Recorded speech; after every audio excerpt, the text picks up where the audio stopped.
আসসালামু আলাইকুম। জাবির একাডেমির পক্ষ থেকে আপনাদের সকলকে স্বাগতম। আজকে আমরা এই ভিডিওতে এমএস এক্সেল এর ৩টি অত্যন্ত গুরুত্বপূর্ণ ফাংশনের ব্যবহার শিখব।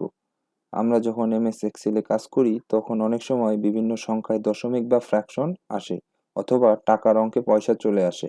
আর কখনো কখনো সেই সব দশমিকের পরের সংখ্যাগুলোকে আমাদের অ্যাভয়েড করতে হয় বা বাদ দিয়ে দিতে হয়, অথবা দশমিকের পরের সংখ্যাগুলোকে বৃদ্ধি করে পূর্ণ সংখ্যায় রূপান্তর করতে হয়। আর সেই ক্ষেত্রে আমরা যদি ৩টি সিম্পল এবং সহজ ফাংশনের ব্যবহার শিখে নিতে পারি, তাহলে আমাদের এই সব সমস্যার সমাধান করে ফেলতে পারবো খুব সহজেই। তো চলুন কথা না বাড়িয়ে মূল ভিডিও শুরু করা যাক।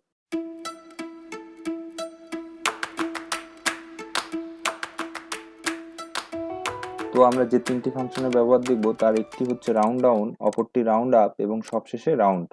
লক্ষ্য করে দেখুন, এখানে সি কলামে বেশ কিছু টাকার অঙ্ক বা সংখ্যা রয়েছে এবং প্রত্যেকটা সংখ্যার শেষে দশমিক সংখ্যা রয়েছে, অর্থাৎ পূর্ণ সংখ্যার সাথে দশমিক রয়েছে। এখন আমরা এই প্রত্যেকটি সংখ্যার উপর এই ৩টি ফর্মুলার আলাদা আলাদা ব্যবহার করব। তো সর্বপ্রথম আমরা রাউন্ড ডাউন ফর্মুলাটির ব্যবহার করব। দেখুন, আমি এই সেলে রাউন্ড ডাউনের ফর্মুলাটি ইউজ করব। তো রাউন্ড ডাউন ফর্মুলাটি কিভাবে কাজ করে এটা আমাদেরকে বুঝতে হবে। লক্ষ্য করে দেখুন, এখানে যে ৬০ টাকা ৩০ পয়সা রয়েছে, এই সংখ্যাকে আমরা দশমিকের পরে যে পয়সা রয়েছে এই পয়সাকে এক কথায় রাউন্ড করে ফেলবো, কর্তন করে ফেলবো। তো এর জন্য আমি এই সেলে ফর্মুলা টাইপ করছি, ইকুয়াল সাইন দিয়ে দিলাম, দিয়ে টাইপ করব round, ROUND, round, DOWN, round down. First bracket open করে দিলাম। দেখুন, এই রাউন্ড ডাউন ফর্মুলার দুইটা কন্ডিশন রয়েছে, একটা হচ্ছে নাম্বার আর একটা হচ্ছে নাম ডিজিট। তো আমরা প্রথম কন্ডিশন নাম্বার দিয়ে দিব। তো আমাদের কোন সংখ্যাকে আমরা রাউন্ড ডাউন করতে চাচ্ছি? এই সংখ্যাকে। তো আমি এই সংখ্যা মাউস দ্বারা সিলেক্ট করে দিলাম। দেওয়ার পরে দেখুন কমা, কমা দিয়ে দিলাম। এবার বলছে নাম ডিজিট। নাম ডিজিট দ্বারা কি বোঝাচ্ছে? অর্থাৎ আমরা দশমিকের পরে কয়টা সংখ্যা নিব।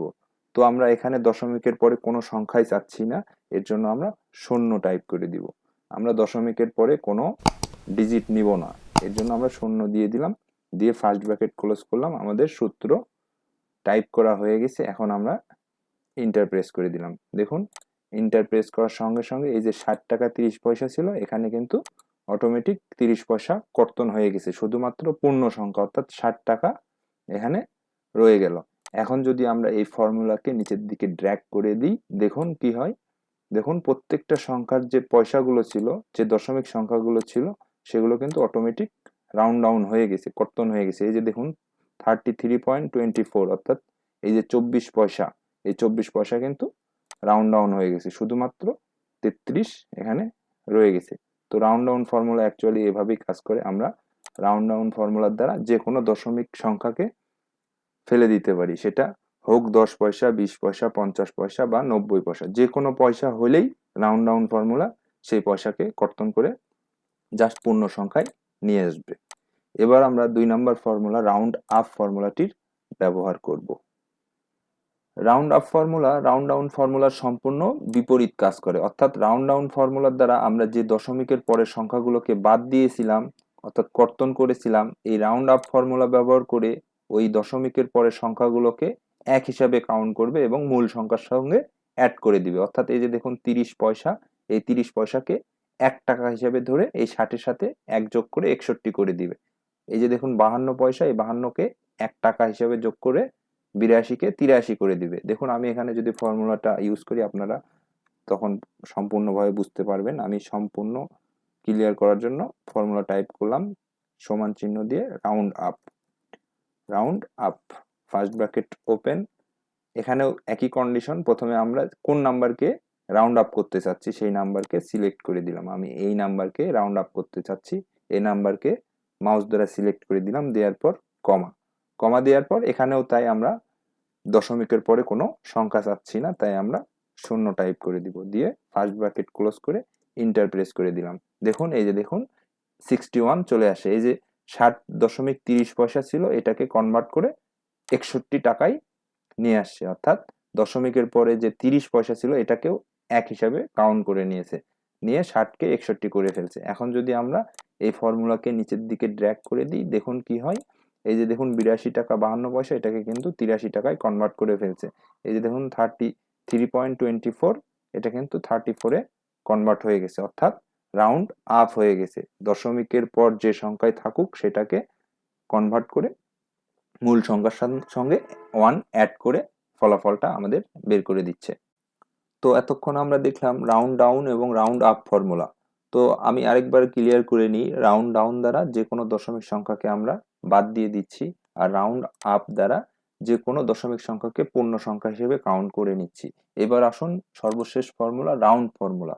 আসলে রাউন্ড ফাংশনটি অ্যাকচুয়াল রেজাল্ট দিয়ে থাকে, অর্থাৎ অ্যাকাউন্টসের ভাষায় যখন কোনো সংখ্যার দশমিকের পর 5 দ্বারা শুরু হয়, সেক্ষেত্রে আমরা ওই দশমিকের পরের সংখ্যাগুলোকে 1 হিসেবে কাউন্ট করে মূল সংখ্যার সঙ্গে অ্যাড করে দিই। আর যদি দশমিকের পরের সংখ্যা 0.5 এর নিচে হয়, সেই ক্ষেত্রে সেটাকে আমরা কাউন্ট করি না। তো রাউন্ড ফর্মুলাটি আসলে এই কাজটি করবে। দেখুন আমি এখানে ফর্মুলাটি টাইপ করছি, ইকুয়াল সাইন দিয়ে দিলাম, টাইপ করব round, ROUND, round, first bracket open করে দিলাম। একইভাবে আমরা কোন সংখ্যাকে রাউন্ড করতে চাচ্ছি সেই সংখ্যা সিলেক্ট করে দিলাম, দিয়ে কমা দিয়ে দিলাম, দেওয়ার পর ঠিক একইভাবে আমরা শূন্য টাইপ করে দিব, দিয়ে ফার্স্ট ব্র্যাকেট ক্লোজ করে ইন্টার প্রেস করে দিব। দেখুন এখানে এবার কি হয়, দেখুন এই যে দেখুন 60, এই 60কে কিন্তু 60 রাখছে আর এই 30 পয়সাকে বাদ দিয়ে দিছে। কেন বাদ দিয়ে দিছে? এই দশমিকের পরের সংখ্যাটা শুরু হয়েছে 3 দ্বারা, অর্থাৎ 0.5 এর নিচে। যেহেতু 0.5 এর নিচে, এই জন্য এই 30 পয়সাকে বাদ দিয়ে দিছে। আর দেখুন আমি যদি এই ফর্মুলা নিচের দিকে টেনে দিই, পরের সংখ্যাগুলো কি হয় দেখুন, এই যে 82 টাকা 52 পয়সা, এই 82 টাকা 52 পয়সাকে কিন্তু আবার 83 টাকায় কনভার্ট করছে। কেন করছে? এই যে দেখুন দশমিকের পরে 0.5 অর্থাৎ 5 দ্বারা শুরু হয়েছে, যেহেতু আমাদের কন্ডিশন ছিল 0.5 এর বেশি হলে সেটাকে 1 কাউন্ট করে মূল সংখ্যার সঙ্গে যোগ করবে। এই জন্য এই 82 টাকা 52 পয়সাকে কিন্তু 83 টাকায় কনভার্ট করে ফেলছে।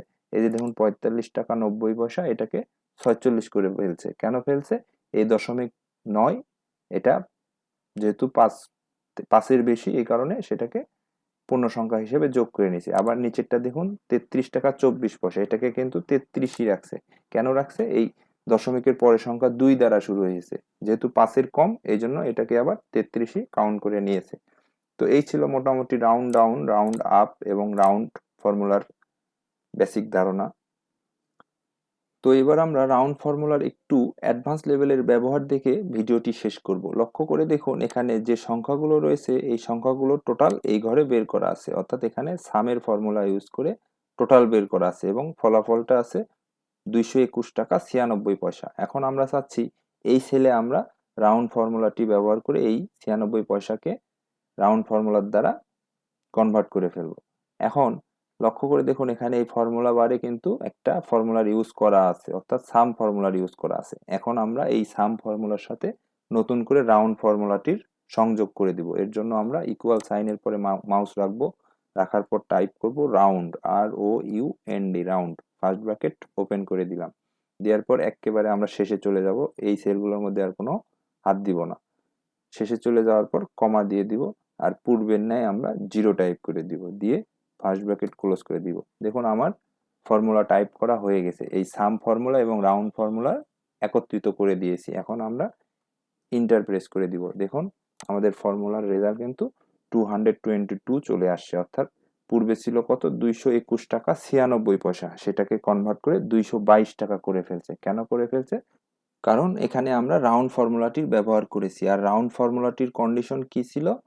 রাউন্ড ফর্মুলাটির কন্ডিশন হচ্ছে দশমিকের পরে যদি 5 থেকে শুরু হয়, অর্থাৎ দশমিকের পরে যদি কোনো সংখ্যা 5 বা 5 এর বেশি হয়, সেই ক্ষেত্রে সেই দশমিকের পরের সংখ্যাগুলোকে 1 পূর্ণ সংখ্যা হিসেবে কাউন্ট করে মূল সংখ্যার সঙ্গে যোগ করে দেয়।